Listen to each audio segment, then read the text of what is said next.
Today we're talking about how to be consistent making videos and with AI and Opus Clip.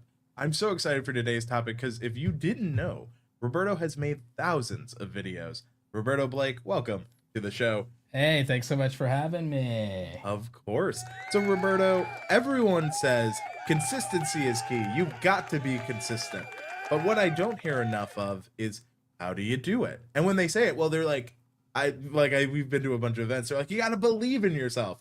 I got belief up the wazoo, but how do I actually be consistent, Roberto? What's your take on that? So let's focus today's stream on actionable advice. We'll keep the quote unquote motivation is necessary when you are suffering a deficit of discipline. But I always tell you that when motivation fails you, discipline will not. Getting disciplined is extremely hard. So let's focus on some actionable advice for the audience.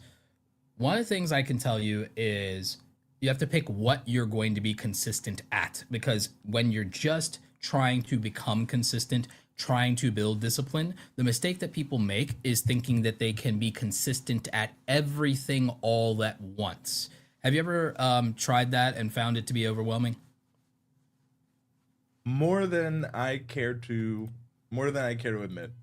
When it comes to consistency, I think one of the things is a lot of times creators are consistent in so many things in their lives that adding one more thing becomes unbearable because life's all about balance. So to answer your question, I've had moments in my life, career, I've done most of my career on YouTube. So balancing other channels of my own, absolutely have had some bouts with consistency. Yeah. So let's start with something that makes consistency very easy. One of the things that makes consistency hard is something called decision fatigue. And I'd love for anyone watching us in the chat or watching in the replay to comment about that and everything like that. What's something that has so many micro decisions in it that makes you feel overwhelmed and stressed? For a lot of them, it's video editing. That's why we recommend using Opus Clip to help with alleviating some of that. If you have to scrub through your videos and pick all of your clips instead of using Clip Anything or letting Opus handle it, that's a lot of micro decisions. Oh, this clip versus that clip, or oh, where should it end, or why should I do this one, or what clips did it? And so there's all these micro decisions. Oh, the decision to commit to watching your stream replay all the way through instead of just making and editing another video. It's all these micro decisions that are stealing your energy, stealing your willpower and your motivation, and just trying to power your way through it with discipline may not be the answer. That's how people also get burnt out. So the thing is, you need to make singular decisions that eliminate other decisions. Here are some simple decisions you can make that eliminate other decisions. Andrew, if we make decisions where we templatize the thumbnails that we're going to have, whether we're using Photoshop, Canva, or Affinity, or what have you, if we say, here are my color themes, here are the colors that I use, here are the fonts that I use, and that's it. And here are my 3 or 5 thumbnail systems in terms of here's how I lay out things on the left, here's how I lay out things on the right, here's how I do stuff when it's text on the top, here's how I do stuff when it's text on the bottom, and here's how I do when there's no text at all. If we literally commit and we decide on making like a thumbnail system with 5 layouts so that all we ever have to do is, okay, pick one of my 3 backgrounds or one of my 5 backgrounds, pick this photo of myself or whoever the subject matter is or whoever my interview is. Okay, I have the font and the layout. It's literally just what's the text. I'm only deciding that. We've now turned the thumbnail design process for every thumbnail from being 50 decisions down to like 5 decisions. Isn't that a good approach for one of the things that we cannot get out of when it comes to uploading a long form video on YouTube?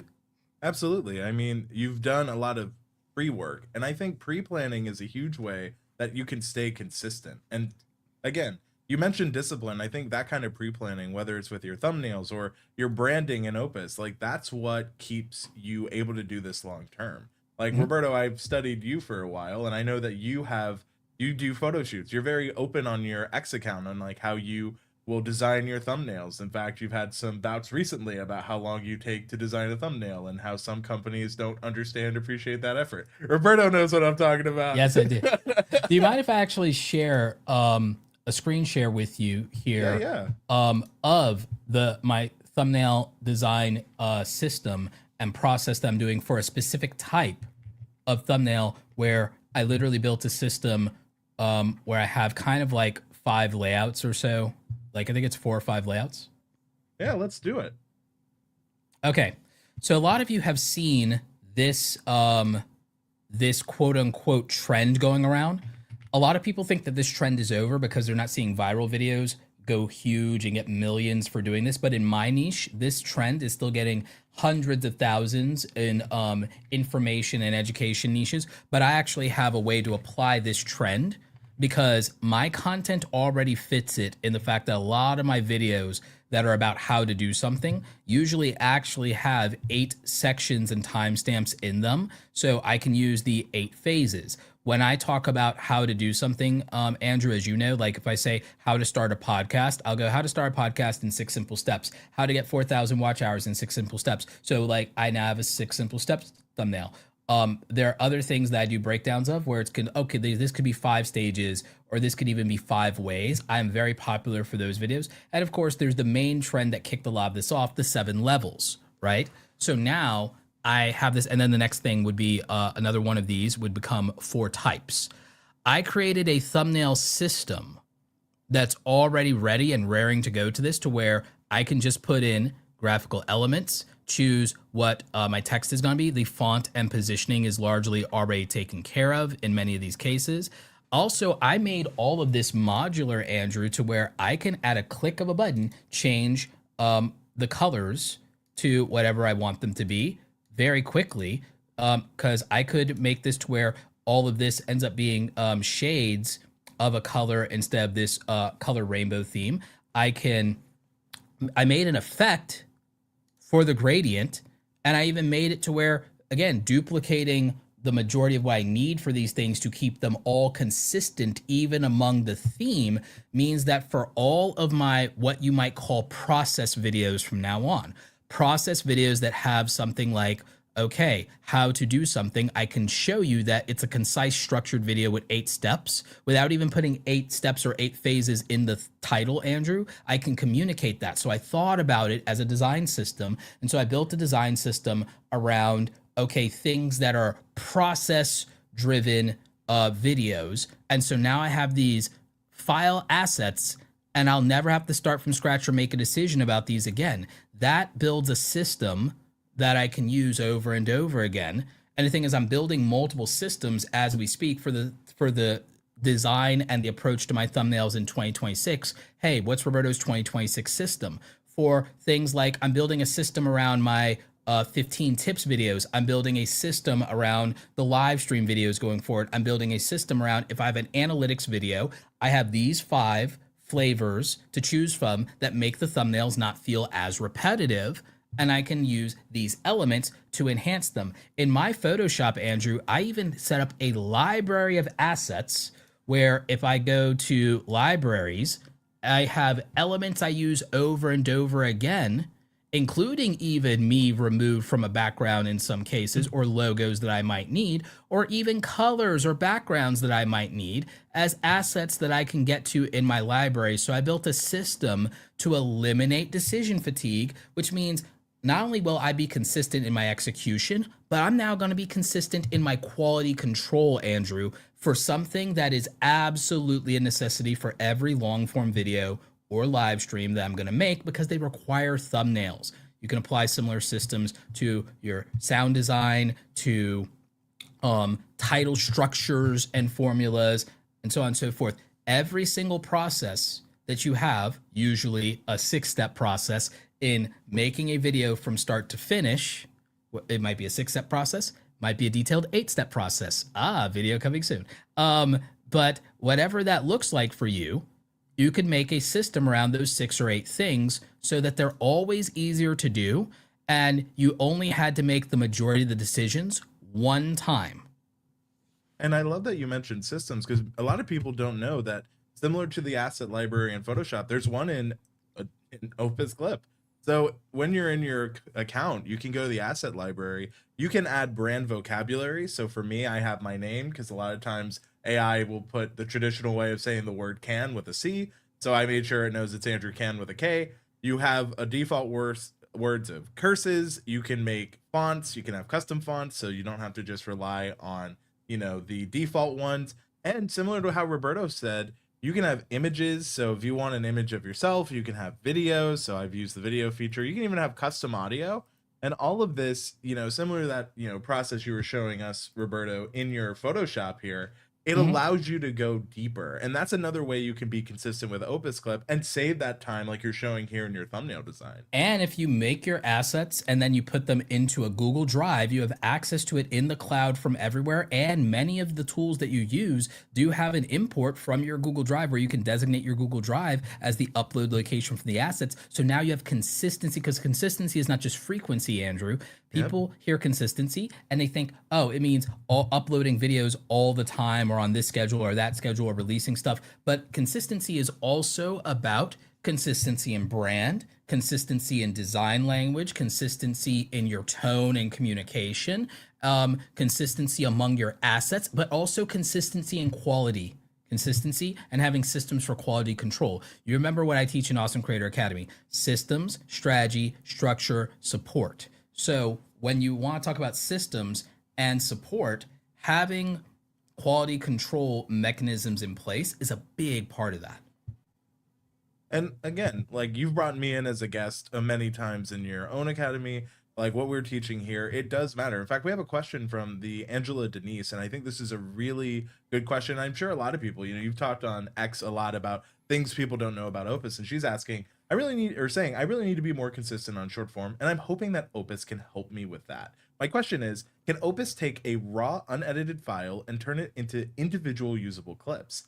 Yes. The short answer on that, yes. Now, how you do that, you can use the enhanced speech if you haven't, you know, done your speech enhancement.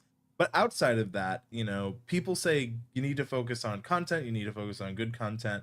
How do you find good content in Opus Clip, Roberto? That's my question to you. Do you want me to just tell you even what my strategy is for Opus Clip? Because I have a high level strategy for Opus Clip, but I'll tell you, there's context to it, because there's a way to do it for educators like me. There's a way to do it for lifestyle creators and influencers, and then there's a way to do it for entertainers. I can tell you my plan, and then I can walk you through a variation of that would work for the other two. Let's do it. Okay, so my plan is, you know that I'm a public speaker, and I'm going to be speaking next week at PodFest in Orlando. I'm going to be speaking in January in California for YouTube. I'm going to be speaking in March for YouTube in Austin at an event that they're doing. Hopefully, maybe not Social Media Marketing World. And then I usually am invited to be a guest at VidCon and VidSummit. So in theory, I will be doing a minimum of 6 speaking engagements this year, since YouTube booked me for 2 of them. PodFest, if they do VidFest again, I usually am that. So like, we know that I have somewhere between the range of 4 to 6, maximum of 8 speaking engagements I can look forward to in a year typically. Well, it's a tremendous opportunity to take raw footage from that into Opus Clip. And my strategy is that when I go on that stage, I'm going to be filming my content, and I'm going to be taking a wide angle. I'm going to be walking back and forth in the stage. Now, in my case, I'm probably going to take 3 cameras as per usual, and then cut that all up together, sequence it, and then I'll probably take that into Opus. But let's say I didn't. I can still just literally take the wide angle with the good audio from the wireless mic, and I can put that right into Opus. It will reframe it as short form, track me walking across the stage, can still get close-ups of me. I shot it in 4K, so 4K 422 10-bit. So I could just take that, and I usually go ahead and set up a decent color profiling camera, just not worry about the color grading for these, because it's such big long form content. I just go screw it. I just match the color profile and camera. But just to give the workflow, and you love this stuff anyway, Andrew. So I could just take a raw speaking engagement where I'm on stage for 45 to 60 minutes, and I can take that and I can put it into Opus Clip, and I can either tell it to find all the good sound bites or all of the moments or this or that, and it will find and it will clip good segments for me, and then I can trim them up, enhance the audio as if using these good microphones I'll even need it, and then I can literally manufacture those clips. To be honest, I've actually done this before, just not at scale with the consistency that I want to, but now it's going to be that, because it's going to use my short split strategy where I'm going to post at least 1 to 3 a day on all my platforms, including the main YouTube channel. And when I've done this in the past, a lot of these reels for my speaking engagements have done really well. In fact, the last time I posted one of these was a while ago, Andrew, and it was from an older speaking engagement. It got 21,000 views on Instagram. I only have 24,000 followers on Instagram, so make of that what you will.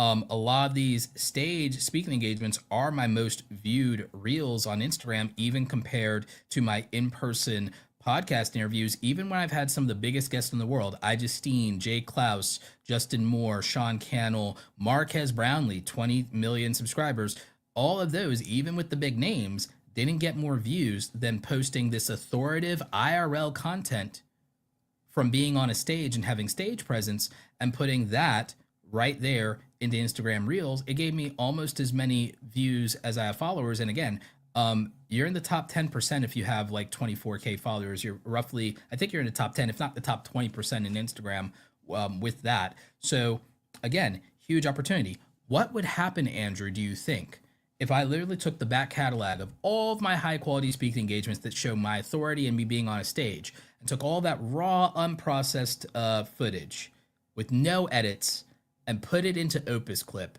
generated short form, and posted it with the Opus Clip scheduling tool to all of my social media platforms. And I did that at least 1 to 3 times a day every year, because every speaking engagement is probably honestly 50 clips. So that means if I'm doing 6, 8 speaking engagements, if I've got 12 in the back catalog, do I have enough content to post 1 to 3 times of this high quality content every day for a year, Andrew? What would happen if I did that, do you think? You're muted, Andrew. I love StreamYard updates. I did not hit mute. But the Angela Denise, I think you would answer the Angela Denise's question, which is, can you take a raw unedited file and turn it into individual usable clips? And not only would you do that, you would see impressive growth. And I think that's why you and I like using Opus Clip, because not only that, you could use the auto systems they have, the auto import, if you have it to a Google Drive, like you mentioned. Maybe you have your system where it syncs to a cloud. I know there is things with Atmos where you can immediately upload everything to a Google Drive. So Roberto, in theory, not only would you be growing and growing consistently, you could automate it to a point where if you trust the system, which I know we have a lot of trust in Opus Clip, you could even automate that. So where while you're on a plane, while you are traveling, it's posting clips on your behalf that you've agreed to. Or that the only decision I have to make is now just approving him. Yep. And that's so, And another way you do this, system. If you're an influencer, let's say you're not a public speaker on a stage like me. Roberto, I'm not a public speaker on a stage like you. Okay, cool. If you're a fitness influencer, go ahead and take a camera or phone, film all of your workouts, and then have Opus Clip clip things from these workouts. And now you just do a voiceover, and then you import the voiceover to Opus Clip, tie it to the clips. Oh, you now have a completed video. You can throw captions on it in Opus Clip automatically. Boom. You have a high quality production video from your stuff, where you can set up time lapses, you can do all this stuff, and then Opus Clip can cut it. You can use the full workout, you can use the time lapses, you can use clips, you can do this, and then all of a sudden, oh, this raw footage became incredibly valuable or useful. If you are still an information person, you could film a talking head and basically use another angle and do the whole fake podcast thing, like my friend Amy Landino. And you could just go ahead, and I'm going to like try this. Like if you could switch cameras, oh, I could do this wider camera angle. Opus Clip will auto frame it. And I could just do this, go fake podcast mode, never stop recording, do this 30 minutes answering questions from my audience. One question, one answer, kind of rant at it, Gary Vee style. Boom. Opus Clip reframes this, cuts this up. I just did that. Oh, in 1 hour or a 30-minute session, I have 30 clips. I have one a day. Answer, question of the day, answer of the day, question of the day, answer of the day. Boom. One daily Q&A, all because Opus Clip, and animate the captions on it, call it a day. Oh, I need B-roll. Opus Clip's got me. If I want to contextualize it with some B-roll, boom, fake podcast. So real podcast, take a real podcast, Opus Clip's got me. Just take a real podcast, shot, unedited, hell, live podcast, auto imported to Opus, already moving in the background. Now I just have to approve it, schedule it for all platforms, rolls out the door. You're an entertainer, cool. Do an in-person pop-up or installation, or if you're like my friend Metal for Breakfast, you are out there in Florida, go film a bunch of raw footage. Just keep recording, man on the street interviews. Hey, if you do this or you answer this question, I give you $5. Hey, you want to double it? Oh, hey, you want to double it, pass it to the next person? You do that kind of content. Boom. Opus Clip's got it. Now you have unlimited YouTube shorts from a day on the beach, talking to people doing man on the street content. And that alone gives you so many variety of content. I think it's great that you went to, different ways you can use Opus Clip, because a lot of times what I've seen, not from the audience here, but I've seen this from like other tools and things, is that, oh, but you're a large creator. How does this actually work for me? And I love how you give actionable ways that even if you're just starting or you've been doing it for a while, you can use these systems to help you stay consistent. Now, Roberto, I've seen some people are like, I'm consistent. I'm uploading every day. I'm following the things. What do you think about when people are consistent but not seeing results? Do you have any thoughts there? Andrew, if someone shows up on my doorstep every day with a strawberry sundae, what do you think's going to happen? Well, depends on if you know them. We'll start there. Sure. Let's say I know them. I think that they're consistent, but that's not what you're into.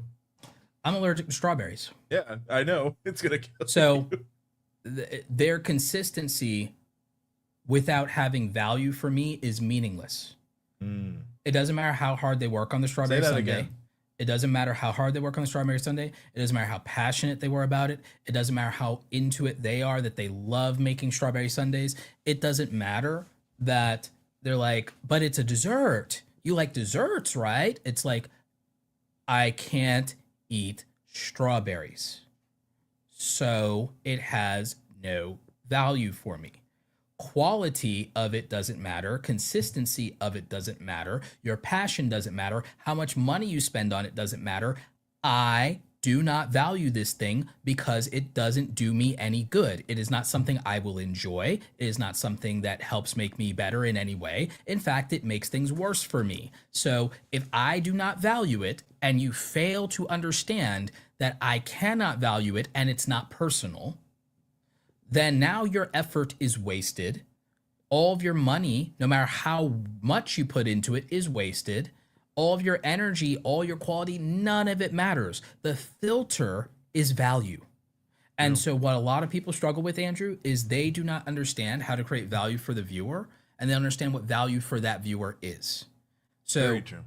If you are like, well, I'm consistent, it's like, are you consistent and are you delivering something of the standard of quality that people accept, but does it also have value that they can and will accept and will desire? If there's a mismatch on value, consistency doesn't matter.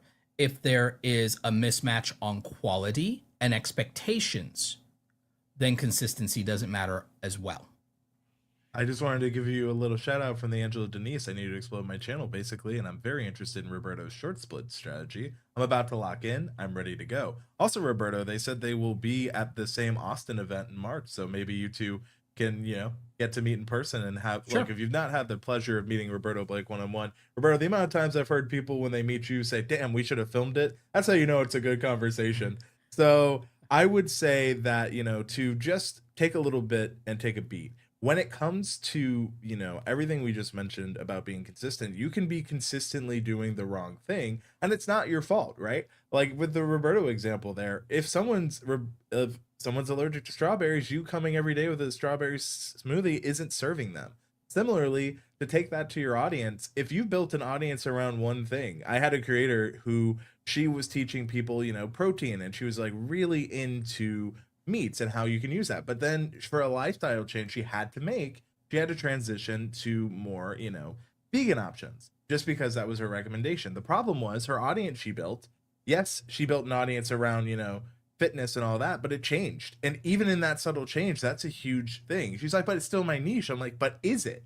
Because now it's slightly different. And so it's changed the value proposition to the viewer. Exactly. Because, okay, you had a health situation, valid, but what if their health situation means that they can't move to vegan options just because you did. Maybe the reason they came to you for the protein options was they had a health situation where you were serving them there. So there is now a value mismatch. And there's also now you've broken with consistency in the value that you're delivering. And so that's important. You've also broken with consistency in the expectations that they have that you conditioned them with. And so that's a problem now. And so a lot of people then internalize that and take that personally as a rejection when it's no, this is a compatibility issue. You're not the same person as you were when you started. You might be at your core, but remember, in the context of, for me, when you started, you were a person who had this value to me and we were aligned and we were in this journey together. You might be at your core the same person, but now there's a mismatch on the value that you can create for me and what my expectations and what my needs are. And you know, that's not to say that you have to cater to me anymore, but you cannot expect me to make you a priority now when we have a mismatch on our preferences and prejudices and when you can't solve my problems.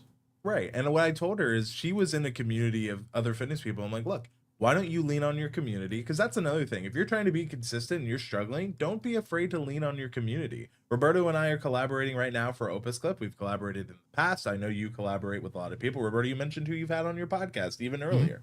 Yep. Collaborations are a great way to stay consistent when sometimes maybe your motivation is dwindling a bit. And, you know, the Angela Denise, if you guys have questions, we keep pulling her up because she keeps asking good stuff. So how do you determine that you're on the right track? You know, she's locked into your short split strategy. She's really wanting to give it a go. But Roberto, you know, she's trying to avoid you're consistent but in the wrong way. How do you determine that you're on the right track?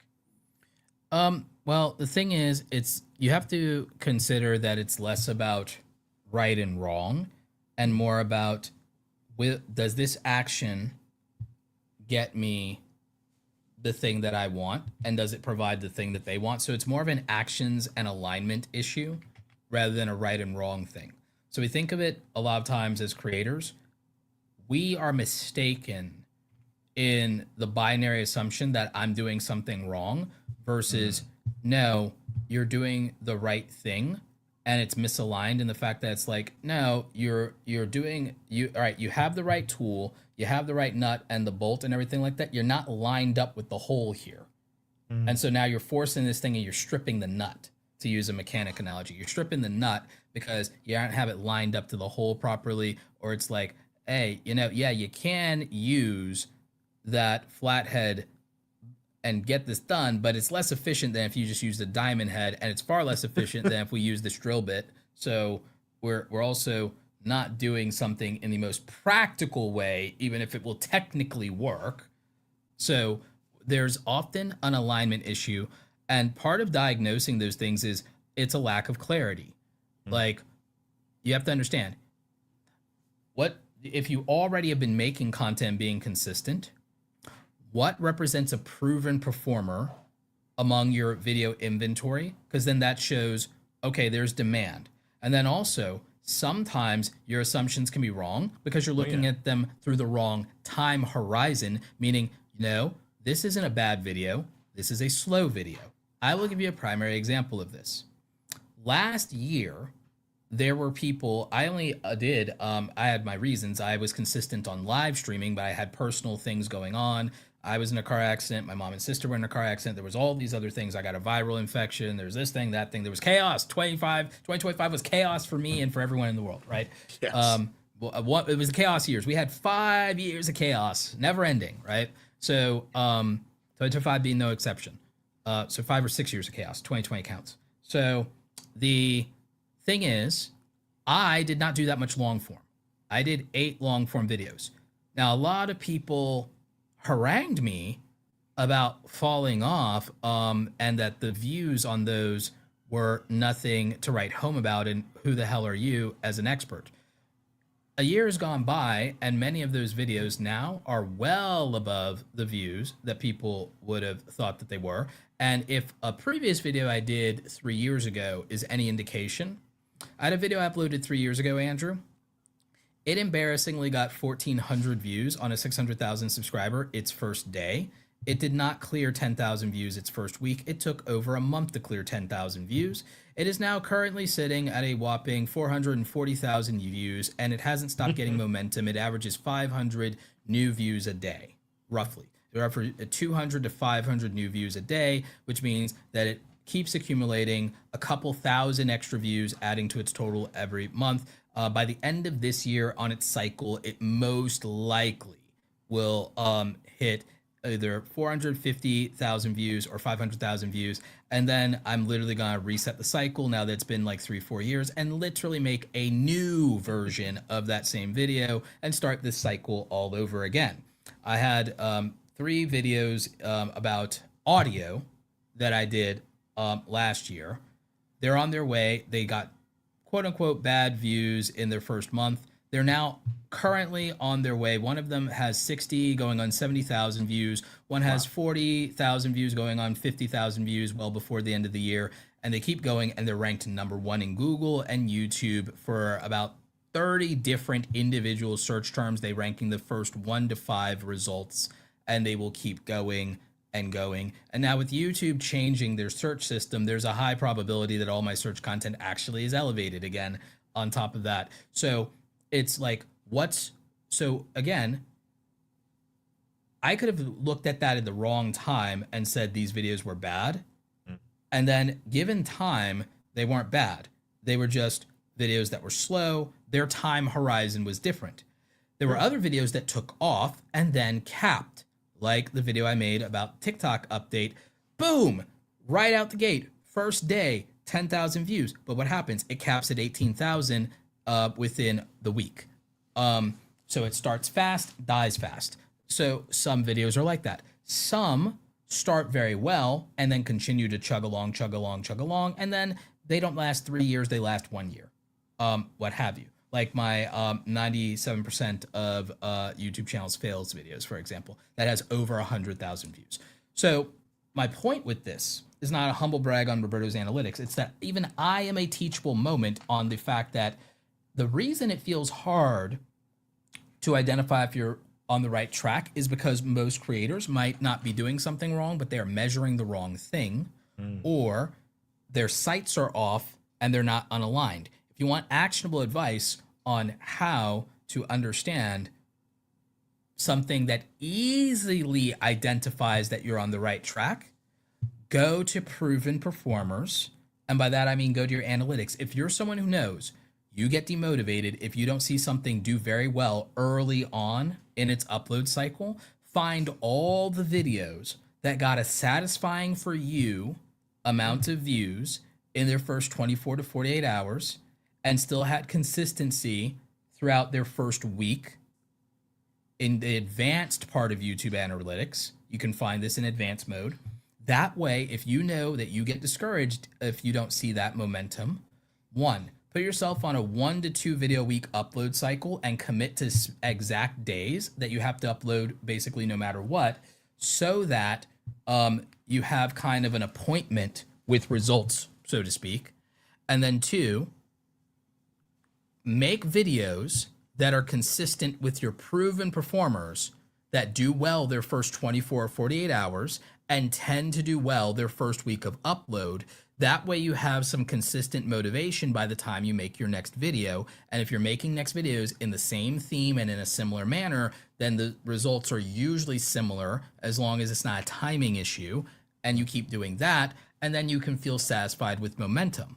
One of the reasons that a lot of people succeeded with the short split strategy is this. When they're uploading 1 to 3, 3 to 5, or 5 to 8 shorts a day, every single day, which Opus Clip makes very easy to do, and they're doing it across multiple platforms, YouTube, Instagram, Facebook, X, TikTok, LinkedIn even. When they're doing this across multiple platforms, and they're doing so many videos in a day, something wins the day somewhere, and they feel motivated. With Ryan, I will say this. In December, I used Opus Clip to clip one of my daughter's Santa Claus Christmas videos, and one of the clips created for her channel got 22,000 views. So even in that, like, there will be success somewhere. I think Ryan's a great example of that, using that strategy. Right.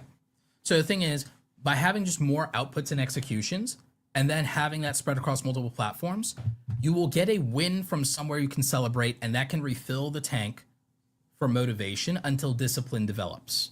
So until discipline develops, it's important to get these small wins, but you have to have at least some initial discipline. It's a chicken and egg thing of making a commitment to doing enough things to get the wins that will motivate you to keep going, and then discipline will start to ferment given enough time and enough consistency of doing that. So it's this reciprocal positive loop of productivity, and that's why I'm for that. People sometimes demonize this as hustle culture, or they go anti-hustle. I think it's really easy to do that or be anti-hustle, Andrew, when you've already got Made in the Shade, or you have a 2-income household, or you're like in your phase of, well, I've got enough money, or, oh, I'm locked in and I have these perks, or you have a golden parachute, or you can exit and sell a company, or you already did, or literally the job that you do writing about this is kind of your adult daycare job because you don't really need the money. You're really just holding out for your inheritance. A lot of people who talk this stuff, they're in this wonderful position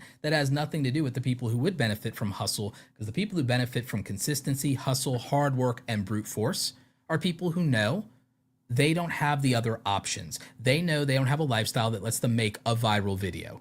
Because let's be real, making a viral video is largely a rich people's game now, isn't it? For the most part. So you don't have the access to that. Or maybe you're an older content creator. You're not young anymore. You don't have unlimited time and unlimited risk capital. You can't make the kind of video that could go viral because it could go viral, but not make enough money for you to quit your job that you're about to get fired from now for making a viral video. So that's a reality that people don't grapple with. My strategy, systems, and approach to it makes the assumption that you're someone who wants to win, but you can't afford to lose also. So the answer to that is just a volume of work of acceptable quality that is so large, as Alex Hormozy would say, but I kind of originally came up with this, that it would be statistically impossible to fail. And I did that when I grew. I did it before Hormozy. Well, I mean, a lot of things there to be examined, like PewDiePie and gameplay. A lot of early gaming YouTubers had just volume of content pure due to how they were creating back in the day, right? And I do think that you can, and Roberto, you were one of the first person to say this, was quantity can lead to quality and vice versa. And I think that that's been proven true. A lot of people would often misunderstand it. And it's funny because now they've come back around. I've seen this happen a few times. And Roberto's I've seen Roberto, it's it's led you back to me. All of your petulance has led you back to me. Look, Roberto and I are here to have a good time and have some fun too. We do have some questions though. And so I think this is really pertinent. This is a more recent YouTube update. And this comes from, again, Angela Denise. Thank you for being so active. We really do appreciate you. Wait, what do you mean that YouTube changing their search algorithm? So if you did not know, YouTube has filters. Someone said, I can't believe YouTube added filters to search. And then I'm sure, Roberto, you and I, yeah, exactly. That was my reaction. I'm like, oh, you think this is 15 years? Right. More than 15 years. Genuinely. So in the filters, this has always been a thing. I use Opus Clip as the example because we're on the Opus Clip YouTube channel. Hey, look at that. Look at what's showing up. So if we click on filters, this is what YouTube changed recently. They've changed the wording to show what YouTube search is prioritizing. And it was always relevant, but they changed how the views below it work. Now it's popularity. They used to have a different options here. But it's very important to see what YouTube prioritizes, right? Relevancy, videos, upload date, and then you look at features. People are like, these are all ways that YouTube says this is kind of what they prioritize. So default is relevancy, live. I mean, we see that from Opus Clip. This live is literally showing up as we are live. Upload date today. So they look at timing, they look at duration, and they look at what type. The new one here is shorts. You can now sort this by shorts. And if you want to go back to the general overall, you just click on X, the X there. And you may notice this is refreshing because YouTube has noticed I haven't clicked on anything. So it's still, as we're doing this demo, trying to figure out what I could click on. So these are some of those search algorithm changes Roberto was mentioning. Anything you'd want to add to this, Roberto? I would remind people that when it comes to YouTube in general, you have to think about it much more practically than you might emotionally. they are doing this to simplify it for most users and most users understanding, and that's where they quote unquote took away options. They didn't do it to be arbitrary or for any other reason in terms of being cruel, quote unquote. It was, hey, most people use this in this way, so we're going to abide by that, and we're going to try to make this something that they can grapple with. And then, oh, we've made all these other changes, like adding shorts and all these other formats and all these different things. So we want to give people the ability to interact with search in the way that they want and to try to focus on their intent. Also, if you don't use features, YouTube will deprecate those features, because why have something if people aren't using it? Now, there may be people, well, I use it, but okay, but do the majority of people use it and interact with it in that way?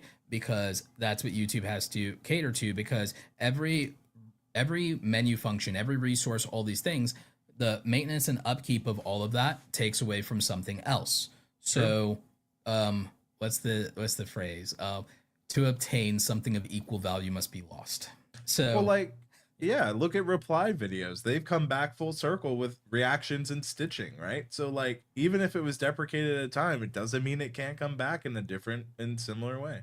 exactly. So, so that's the thing. But interestingly, with them retooling this, I feel that it also will make the way people search, and will make search feel more modern, and will make search a staple of YouTube again. Search is not going to come back and be 30, 20, 50% of how people watch videos on YouTube, but it's still a very important aspect of YouTube. Again, for a lot of you, one of the best things you can do, something I'm going to do, Andrew, I'll tell you my evil master plan because it does benefit Opus. My evil master plan is, I've been thinking about this. What if for all the software I use, but in particular like Opus, what if I ended up making videos that make me the #1 result for a lot of the queries around Opus Clip as a software? What if I had the monopoly on that? If I have the monopoly on it, how information is consumed about how to use certain Opus Clip features, how to use it strategically, how to do that,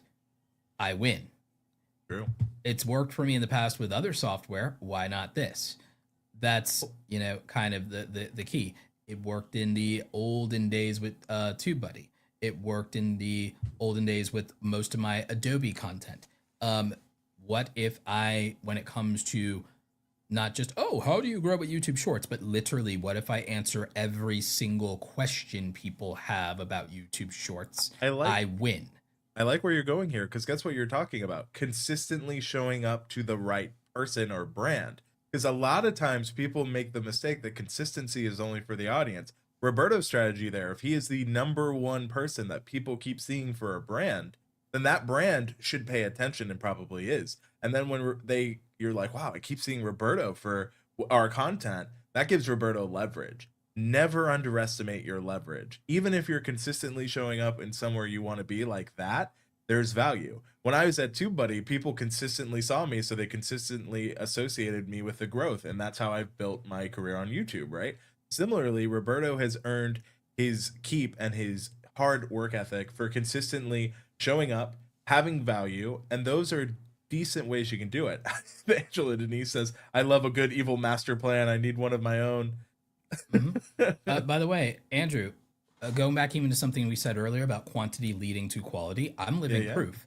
If you watch what I was like before I made daily content, just my quality and cadence and ability as a public speaker grew in proportion to how often I made recorded videos on YouTube and uploading every day. My ability to edit videos very quickly, it came in proportion to that. My capacity to make thumbnails faster. Like, Andrew, like, in the time that we've been talking, if you bring up my screen again, I knew where we were going. in the time that we've been talking, no one realized that I also, while multitasking and still giving a lot of attention to this and reading the chat, was able to become so efficient that I was able to literally in real time during this conversation build with a minimal amount of my attention, rebuild the fifth style here for 4 types of whatever in Photoshop for a thumbnail. Like, again, it's why could I do that so seamlessly? Because I've been using the tool so long that I know all these shortcuts, I know these menus, I know what I'm doing, and even the consistency of just being in this file so long and making 4 of these, I refined the process every time. Andrew, the first one of these I made, I didn't make a gradient layer to handle the transition from dark to light. I manually painted it, and then in terms of the backlighting,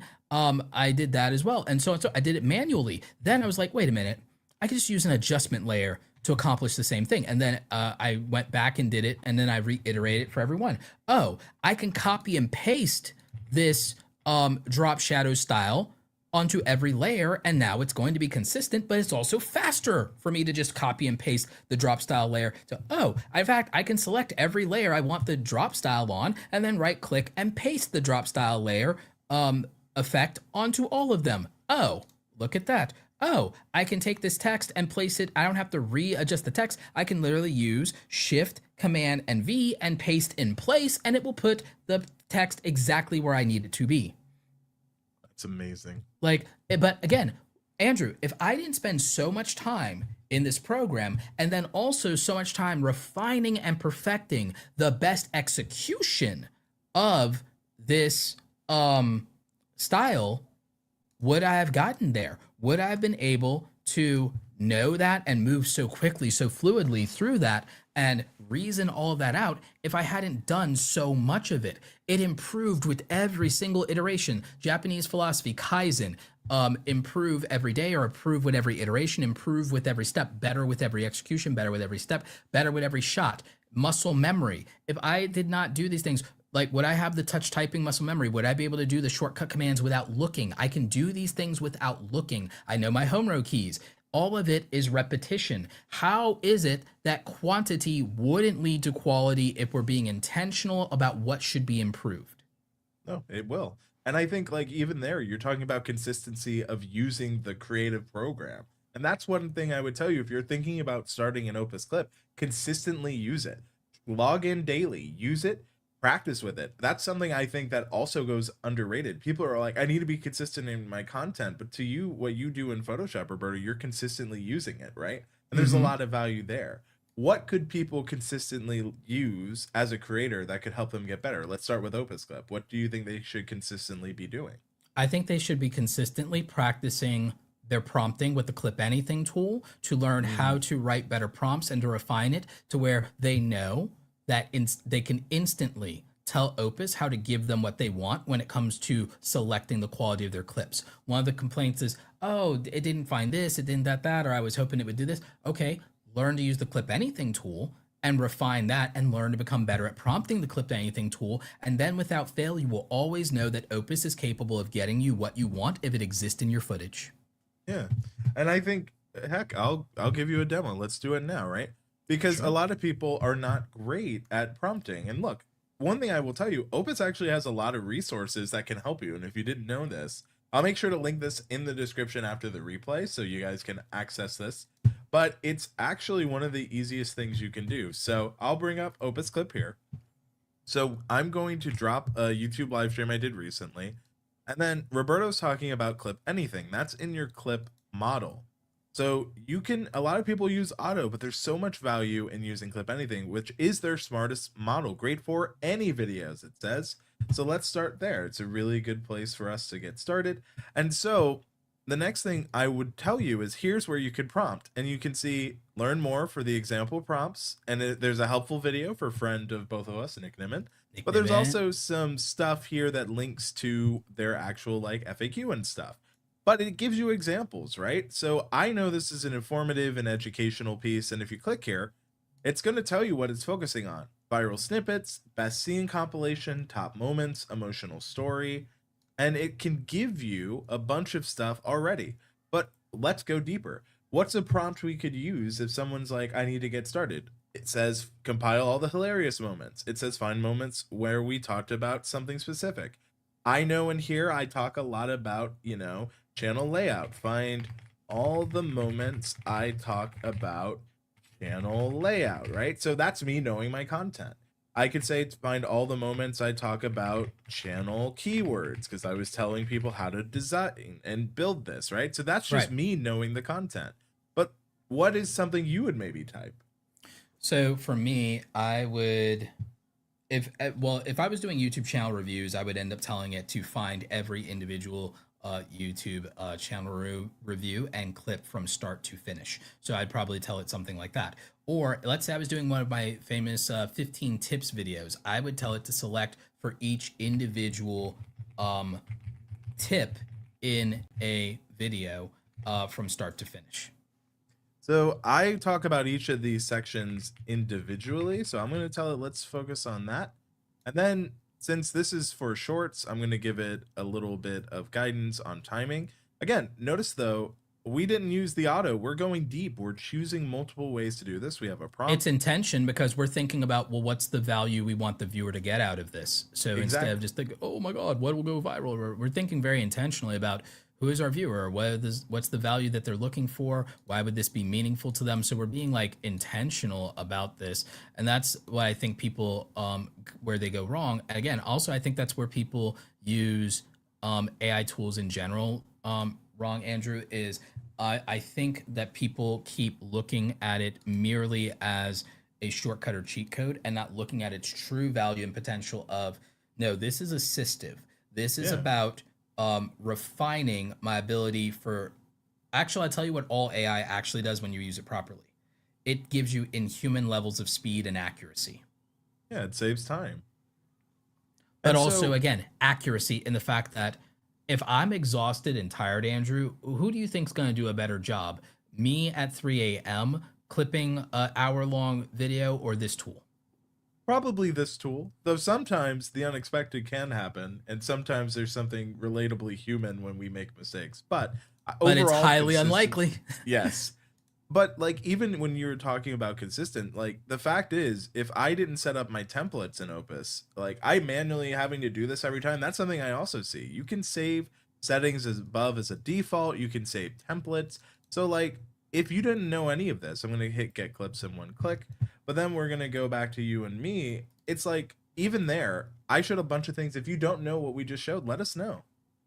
I see we have someone from LinkedIn says best tool for clips online. I use it all the time. Thank you, Dylan Lee. Happy to have you here with us.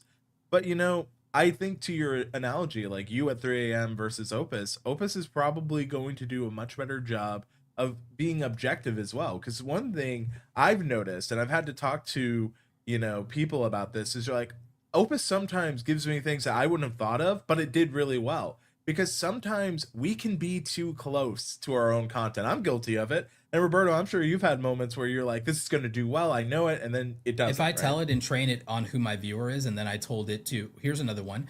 It's like, here's who my viewer is. Pick and give me selects that would give this person the most value and have the most actionable advice for them.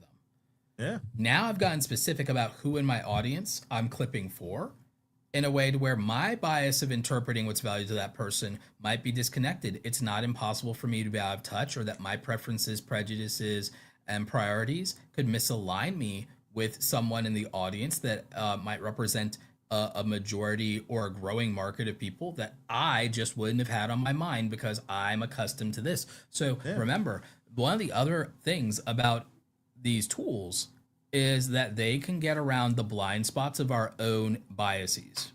Yeah. Oh, I actually did this recently. I put in a clip, an Opus clip, and that trending thing I showed in the thing, I didn't know this was trending. I checked on Google Trends. Sure enough, it was. I uploaded it. It did really well for me. So heck, even my own lack of knowing what was happening. I don't always remember what's a good cut in an interview. Right. I don't remember the conversation. I have too many of them. Like, honestly, I, especially as someone who does a lot, I get it. Because sometimes you're like, have we talked about this? There's this great moment. I've hallucinated. They talk about AI hallucinations. I've hallucinated what was in a video not being there before without the AI. I have been mistaken and thought there was something in a video that wasn't. So I'm prone to hallucinations.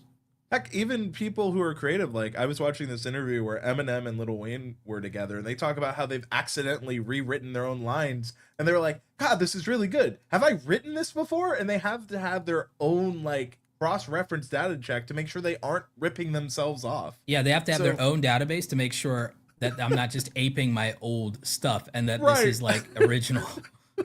So it goes to show the more you do it, and even they said, but that's what consistency gets you. It gets you a catalog. It gets you, things like that. I do see from, again, the Angela Denise, if your raw and edited clips have retakes within the clip, what kind of prompt, she says prompt, but I think it's prompt, would you use to guide Opus to remove those errors? So one thing about AI is it may not know that's an error, right? Because it could be consistent. Sometimes it's also errors can be human. And in fact, this is something I learned with some bloopers I was helping one of my students with. Is she's so polished. I'm like, why don't we try a blooper just for your Facebook group? They loved it because they've never saw that side of her. Now, that was us knowing her audience though. On her main YouTube channel, it didn't do well, but on her Facebook group, it really popped off, right? So understanding that there is some value in those is important, but what would you prompt Roberto to get rid of like retakes or errors in Opus? I would film with knowing that those are errors because I already do this manually as an editor. When I'm editing in my software for video editing, long form is Premiere Pro. When I'm editing, I do this. And then I know, okay, anything that happened just before that and my last pause is an error to cut out. So I know where to cut. So the thing is, if you film and you do it in such a way to where you're giving signals to yourself, some people just use audio notes for themselves and for their editor of, hey, don't use this take, use the next one. Hey, all right, this is the take to use. So if you treat the AI to some degree like a human editor and you create a scenario where, now again, this requires some really intentional thinking. Like if you create a scenario where what you're doing is you are giving instructions that could be interpreted for a human even, then you'll be able to give instructions for an AI.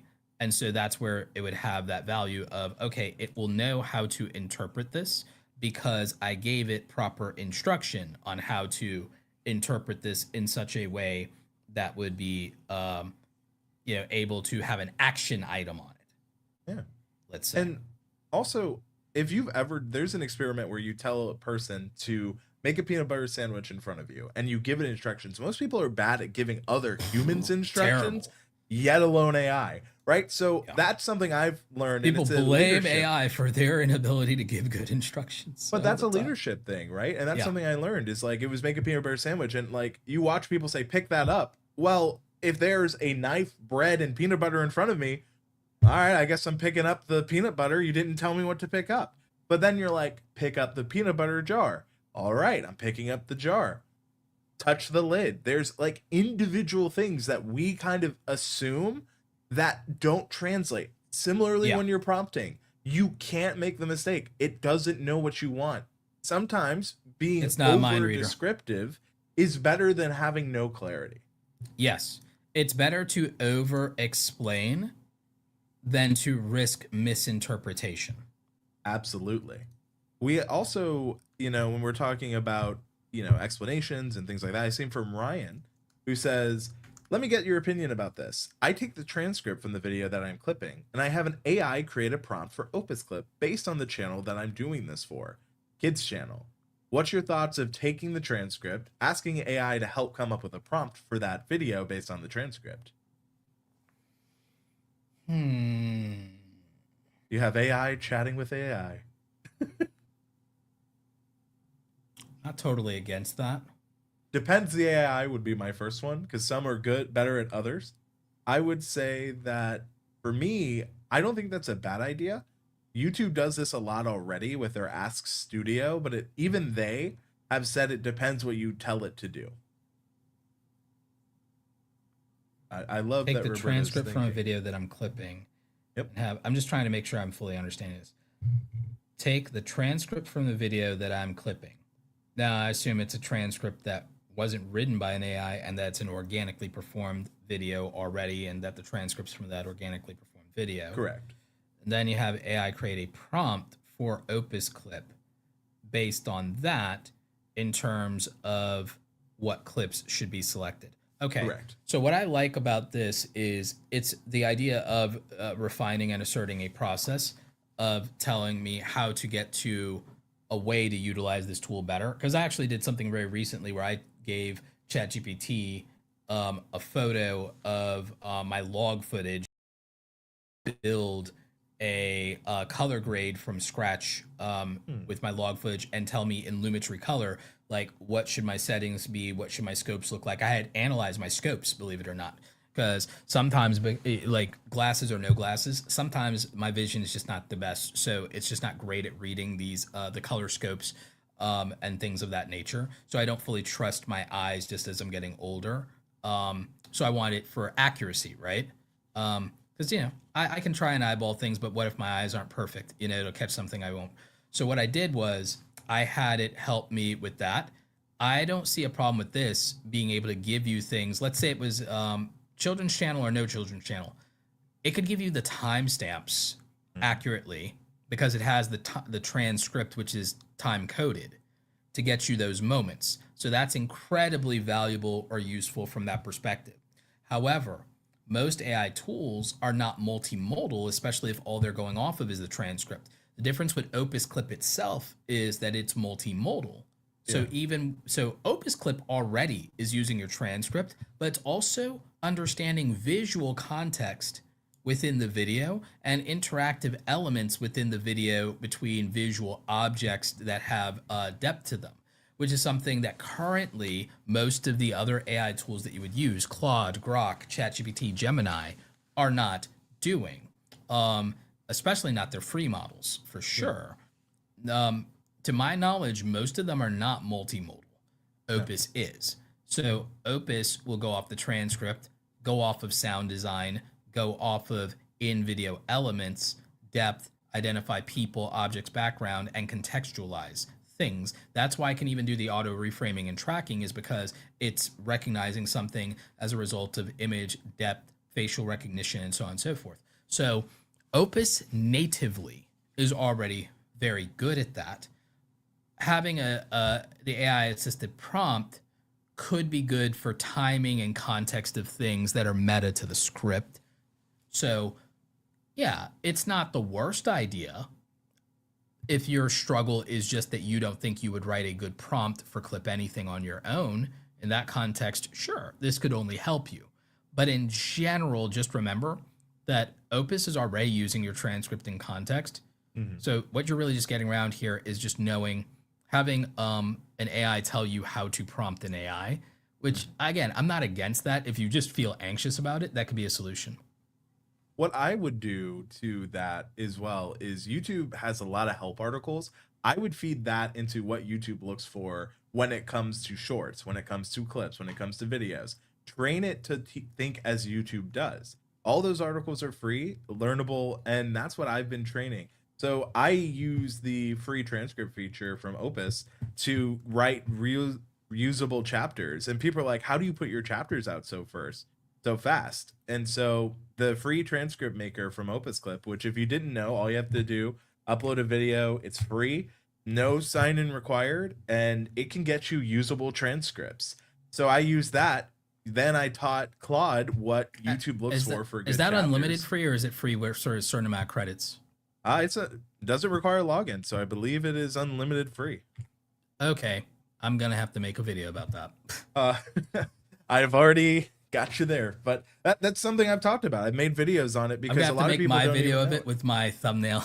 Exactly, but And no, even probably then, my green screen. Yeah. But from Opus, right? This gets people interested. We talk about consistency. This is a free way they show up. They understand that people want transcripts, and if they trust this transcript, they may trust Opus Clip. You just gave me a brilliant idea for a series, by the way, Andrew. How to do blank in one click, how to do blank in one click, how to do blank in one click. So I could literally do a thing where you can do this thing in one click and make it about 5 tools. How to fix audio in one click with Adobe Podcast. How to do this in one click with Opus Clip. How to do that, but just boom, boom, boom. But Roberto, you remember when we started, how much I love when things like this, which is AI using it to be more accessible. Because at the end of the day, closed captions are great. They're good for people who need it. But the fact that this is free and it's good, that's where we win. And like, even if you didn't know it, like there's the YouTube description generator, the hashtag generator, the title, there's so much they offer that you can learn just from this one free tool. And that's how you can consistently show up. You know, we talk about lots of ways to be consistent. This is how Opus is consistently solving creator problems. Even there, Roberto is now thinking of how he, in one click, can consistently show up to help creators, right? So when it comes to being consistent, ultimately, what it comes down to is you need to consistently remember the audience you serve. Consistently, also, this is important, enjoy what you're doing. Don't get trapped in something you don't have any pleasure in. I've seen this where people are like, oh, I don't like doing that. It's like, well, then it's kind of like, I think you might know this, Roberto, but it's the bean soup example where someone shared a recipe online where they were like, how to make bean soup. And someone was like, well, what if I don't like beans? And the answer was, then don't make bean soup. And don't make bean soup. Roberto's not going to be making a strawberry smoothie because it's not good for him. You don't have to do the thing. But you know what is good for him and good for you? Roberto, where can people find you? You can find me at Roberto Blake in every social media. And you can find me at youtube.com/@Roberto Blake. Over 1,700 or so videos. I think only 1,400 are public for you to use to become a full-time content creator. You can also sign up for my newsletter if you want to do that at robertoblake.com/newsletter.